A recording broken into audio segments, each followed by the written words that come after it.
나라보다 25년 전에 먼저 정해놓고 어버이 주일로 지켜왔습니다.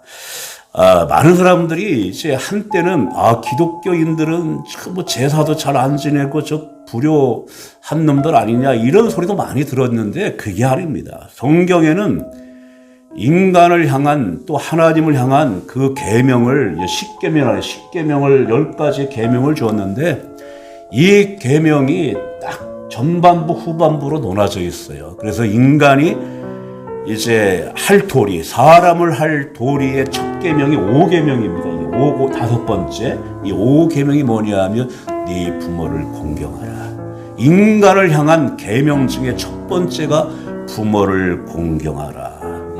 이게 첫 번째 계명입니다. 그래서 이제 부모를 업신 여기면은 구약 성경에는 무서워요. 부모에게 함부로 하는 자는 돌을 들어서 쳐 죽여도 된다고 그렇게까지 얘기할 정도로 이제 이 말씀과 하나님의 마음은 또한 부모를 잘 섬기라고 그렇게 우리에게 말씀해 주고 있습니다. 무엇보다도 우리가 하나님을 정말 볼 수 없고 하나님은 영이시기 때문에 그러나 하나님이 우리를 향한 그 마음과 사랑을 가장 우리가 잘 깨닫고 이해할 수 있는 것이 뭐냐 하면 어머니를 통해서 알아요. 어머니. 그래서 성경은 하나님을 수없이 어머니 같은 것으로 표현한 것이 많아요. 성경 말씀에. 우리가 주부에 오시면 맨 위에 시편 2편 7절 말씀 시작. 여호와께서 내게 이르시되 너는 내 아들이라 오늘 내가 너를 낳았도다. 아멘. 이 표현은 어머니가 자식을 낳듯이 하나님이 내가 너를 낳았고 너는 내 자식이다. 이렇게 하나님이 우리를 사랑하는 그 말씀을 어머니가 마치 자식을 낳은 것처럼 그렇게 너를 내 자녀로 그렇게 여긴다. 이렇게 말씀해 주고 있는 거예요. 마치 독수리가 자기 새끼를 등에 업고 날듯이 내가 너를 업고 그런 말씀을 하는 거예요. 무엇보다도 어머니의 사랑같이 우리를 사랑하시는 그 하나님에 대한 이 말씀이 오늘 우리가 보았던 이사야서가 가장 많이 있어요. 이사야서는 이제 어떤 배경을 가지고 있냐면 하나님의 백성들이 우상 숭배하고 걷길로 가서 하나님이 그를 징계하기 위해서 바벨론이라고 하는 나라에 포로로 끌려가서 70년을 보냈습니다. 그 가정 속에 이제 이사야가 하나님의 말씀을 영감받아서 기록한 것이 이사야서인데 그리고 70년이 지난 다음에 다시 자기네들의 이제 그 조국으로 향해서 올 적에 그들에게 필요한 것이 뭐냐면 위로가 필요한 거예요. 고달픈 포로 생활을 했기 때문에 그들에게 필요한 것이 위로가 필요하기 때문에 오늘 13절 말씀 다시 한번 읽겠습니다. 시작. 어머니가 자식을 위로한 같이 내가 너희를 위로할 것인즉 너희가 예루살렘에서 위로를 받으리니. 아멘. 위로가 몇 번 나오죠? 13절에 지금 읽은 말씀에 3번 나와요. 그렇게 너희들이 정말 포로에서 고달픈 그런 삶을 살아왔기 때문에 당장 너희들이 필요한 것은 위로이기 때문에 오늘날도 하나님은 여전히 우리를 위로하시는 하나님입니다. 위로하는 것이 이제 우리가 아버지가 정말 이제 우리를 많이 사랑해 주는 것도 있지만 사실 어머니의 사랑이 약간 더 강할 수가 있어요. 그래서 이제 그 어머니가 자식들이 객지에서 돌아오든지 또 어디서 왔을 적에 목소리만 들어봐도 얼굴만 봐도 얘가 밖에서 무슨 일이 있었구나. 밥을 정말 먹었는지 안 먹었는지 어디가 아픈지 다 알아요. 다 얼굴만 보면. 이 시간도 하나님은 여러분들의 얼굴을 다 살펴봐요. 살펴보면서 말은 안 해도 정말 네가 정말 힘들구나. 하루하루가 얼마나 힘드니 속상한 일이 많구나. 이 시간도 여러분 얼굴 보면 하나님이 다 아십니다. 그리고 우리를 위로해 주시는 거예요. 이 세상에 살아가면서 위로가 필요 없다고 할 사람이 누가 있겠어요? 다 우리는 오늘날 이 시대를 살아갈 때 우리는 정말 간절하게 위로 한마디가 얼마나 큰 힘이 되는지 몰라요. 예, 정말 따뜻한 이 말 한마디, 누가 나를 향해서 웃어주는 이 미소 하나, 모든 것이 굉장한 우리에게 위로가 되어집니다. 그렇다면 정말 이제 어머니 같은 하나님은 어떤 분이고 우리를 어떻게 위로하고 우리에게 주신 축복이 무엇이냐 하면, 먼저 사실 우리가 어머니로부터 받은 은혜가, 가장 먼저 큰 은혜가 뭐냐면 우리를 낳은 은혜입니다. 나를 낳아주셨다는 거예요. 어머니가 정말 있기 때문에 사실 내가 존재하는 겁니다. 어머니가 없이 존재하는 사람은 없어요. 다 모든 사람이 다 어머니가 있어요. 어머니가 있기 때문에 우리가 지금 또 하여튼 존재하는 겁니다. 저는 이렇게 옛날에 이 어머니들을 생각해 보면, 모든 게 다 불편한 시대였어요. 특히 이제 시골에서 사신 분들은 더 잘 알 거지만 산부인과가 어디 있습니까? 그저 저도 어머니가 저를 낳은 얘기를 어릴 때 많이 해서 나를 어떻게 낳았다는 걸 많이 들었어요. 저는 이제 외갓집이 바로 담 넘어 뒷집이 외갓집인데, 정말 이래도 말고 옛날에 어머님은 다 그랬어요. 뭐 징조가 좀 일어난다, 날 징조가 일어난다 하면 방에다가 지푸라기 깔아놓고 그냥 놨잖아요. 이래다 말고 내가 나올 것 같아가지고 외갓집으로 가다가 한바트면 이 대문에서 나올 뻔했대요. 대문에서 막 나오려고 그래가지고. 근데 어머니가 저를 낳고 기절을 한 거예요, 기절을. 그래서 외할머니가 하도 안 깨어나가지고, 이거 어떡하나, 얘야, 그렇게 부르는데, 몇 시간이 지난 다음에 모기 같은 이 목소리가 전히 들려온다는 거예요. 외할머니가, 얘야, 일어나라, 깨라. 그래서 깼다는 거예요. 그러니까 그렇게 힘들게 낳았으니 자식이 얼마나 귀한 겁니까? 자식을 정말 얼마나 자식이 소중하겠습니까? 그러니까 그렇게 낳기 때문에 컸어도 자식을 걱정하는 거예요. 끝까지 자식 걱정하는 거예요. 그런 말 있잖아요. 등에 업고 가면서도 얘야, 차 조심하라. 그렇게 어머니가 할 정도로. 그래, 우리가 세상에 살아가면서 깨닫는 것 중에 하나는, 이 세상의 모든 사람들이 나를 향해 등을 돌리고 나를 믿어주지 않아도 끝까지 내 곁에 계시고 나를 믿어줄 수 있는 분은 어머니밖에 없다는 거예요. 어머니밖에 없다는 거예요. 어제 그렇게 잘해준 사람이 밤사이에 배신을 때릴 수가 있고 원수가 될 수가 있는 그런 시대에 우리가 살아가는데, 끝까지 다른 사람이 다 의심해도 어머니만큼은 나를 믿어주는 것이 어머니라는 거예요. 끝까지 나를 걱정해주고 내 곁에 있는 분은 어머니라는 겁니다. 왜냐하면 나를 낳았기 때문에, 그러니까 여러분들은 정말 일단 하나님을 의지하고 정말 믿을 수 있는 것은 어머니밖에 없어요. 부모님. 저도 믿어도 됩니다. 하나님도 마찬가지예요. 하나님도 우리를 정말 잊지 않으시는 건 뭐냐 하면, 하나님이 우리를 지었기 때문에 우리 잊지 않아요. 어머니가 자식을 낳기 때문에 잊지 않는 것처럼, 우리가 주변에 보시면 위에 두 번째 창세기 2장 7절 시작. 여호와 하나님이 땅의 흙으로 사람을 지으시고. 아멘. 왜 성경에는 하나님이 흙으로 우리를 이렇게 지었다냐 말하면, 그렇게 온갖 정성을 다 쏟아서 우리를 만드셨다는 거예요. 마치 도공이 이제 도자기 하나를 만들 때 온갖 정성을 다 해서 빚는 것처럼, 하나님이 그렇게 우리를, 하나님이 너무 정성을 다해서 한 사람 한 사람을 공장에서 찍어낸 것이 아니라 그렇게 사랑으로 우리를 지었기 때문에 우리가 하나님 보시기 얼마나 귀합니까? 주변 보시면은 위에서 세 번째 이사야 4자 43장 4절 시작. 네가 내 눈에 보배롭고 존귀하며 내가 너를 사랑하였은즉. 아멘. 하나님 눈에 볼 때 우리가 보배롭고 존귀하고 너무나 사랑스럽게 보이는 거야. 하나님 우리를 지었기 때문에. 그래서 누가 뭐래도 하나님이 지었기 때문에 하나님 볼 때 우리가 눈에 넣어도 안 아플 정도 보배롭고 존귀한 자입니다. 여러분들도 자기 자식이 제일 잘생기게 보이잖아요. 맞는 겁니다.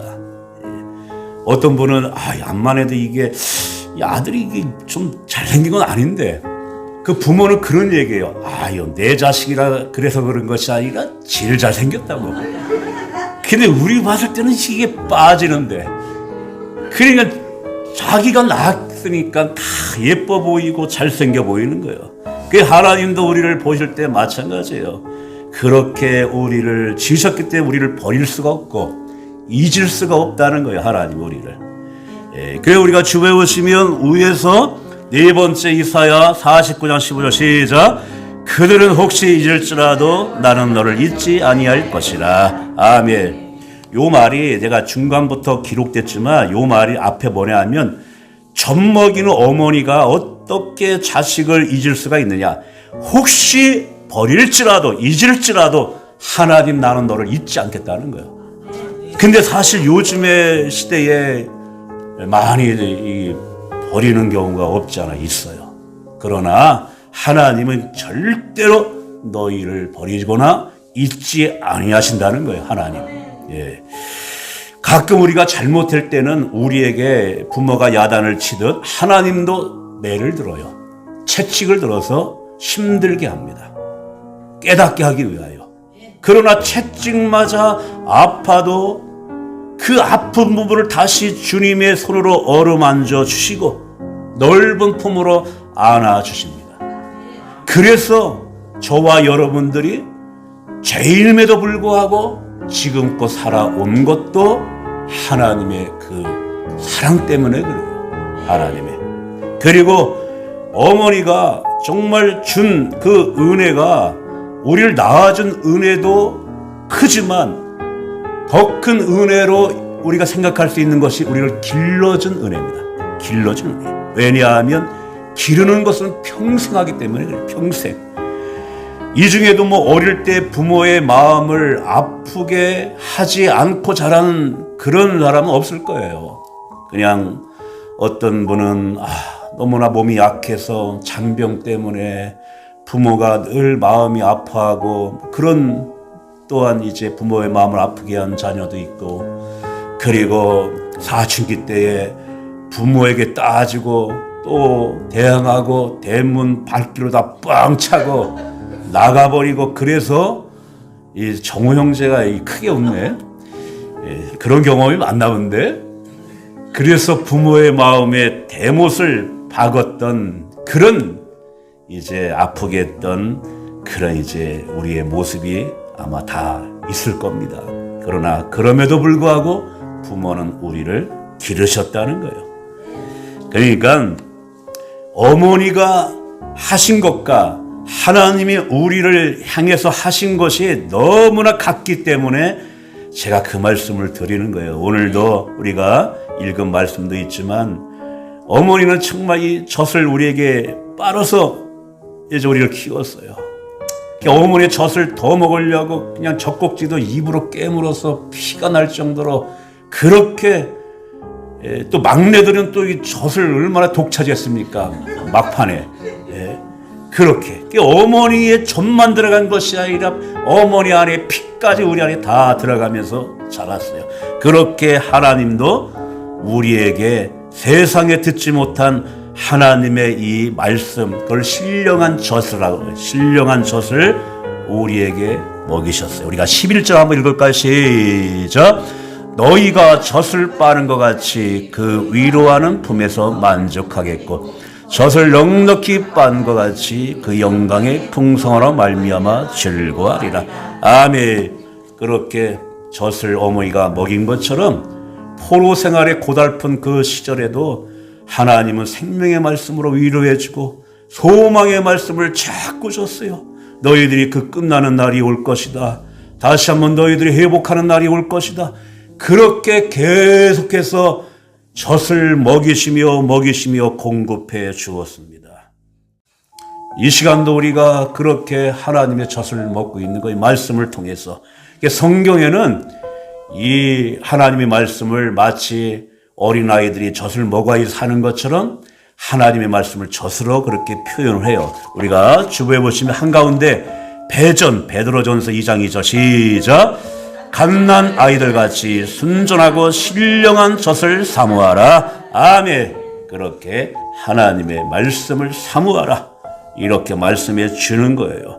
그래서 우리가 이제는 젖을 먹이는 것을 하나님은 교회에게 이제 그 대행하도록 일임하셨기 때문에 이 시간도 하나님의 말씀을 먹고 성찬을 나누고 또 하나님을 배우고 힘을 얻는 겁니다.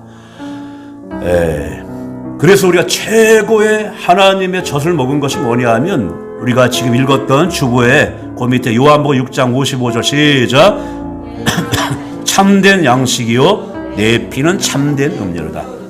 마지막에는 예수님의 몸과 피를 우리에게 주셨어요. 그래서 이와 같이 교회는 어머니가 젖을 먹이는 품과 같이 교회는 어머니의 품과 같은 거예요. 그래서 교회 와서 안식을 얻는 겁니다. 어린아이들 보십시오. 엄마 품에서 젖을 이렇게 빨다가 잠이 들어요. 이 시간도 하나님의 말씀을 듣는데 계속 잠이 오면 이게 어머니 품에 와 있는 거예요.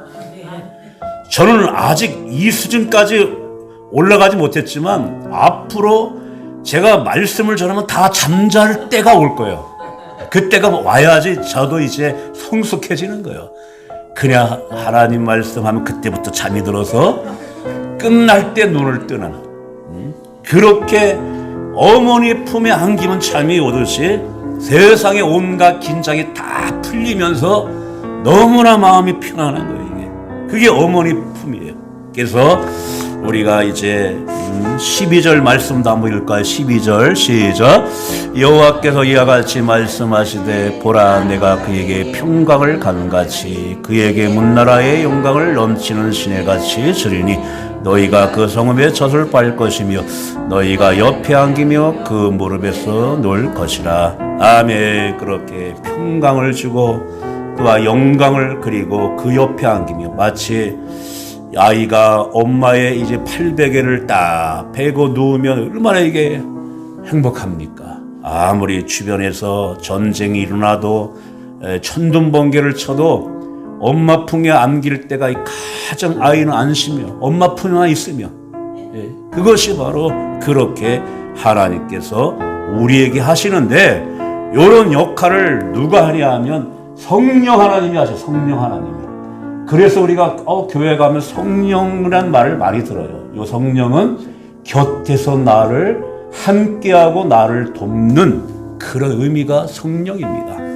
그래서 하나님이 항상 우리 곁에 계셔서 마치 엄마의 팔을 벤 것처럼 하나님이 그렇게 우리를 안아주시고 또 무릎에서 아이가 노는 것처럼 그렇게 우리가 도란도란 하나님이 우리와 얘기하면서 우리 곁에 잠깐만 있는 것이 아니라 영원히 성령 하나님이 그렇게 함께 우리가 주보해 보시면 밑에서 세 번째 요한복음 14장 16절 시작. 보혜사를 너희에게 주사 영원토록 너희와 함께 있게 하리라. 아멘. 이 보혜사가 바로 성령을 말하는 거예요. 보혜사 성령님이. 그래서 보혜사 성령님이 이 시간도 여러분들을 이렇게 무릎에 앉힌 것 같이 앉혀놓고 야 괜찮다. 네 주변에 그 못된 놈들 얼마나 많이 있냐. 그 가운데서 네가 정말 믿음을 지키고 살아가는 거 힘들지. 내가 다 알고 있다. 다 좋아질 것이다. 네 잘못이 아니야. 나중에는 잘 될 수 있도록 내가 도와줄 거야. 이렇게 곁에서 성령이 응원해주고 격려해주고 위로해 주신다는 것입니다. 그러니 성령의 위로를 받으니까 14절 말씀 한번 읽을까 시작.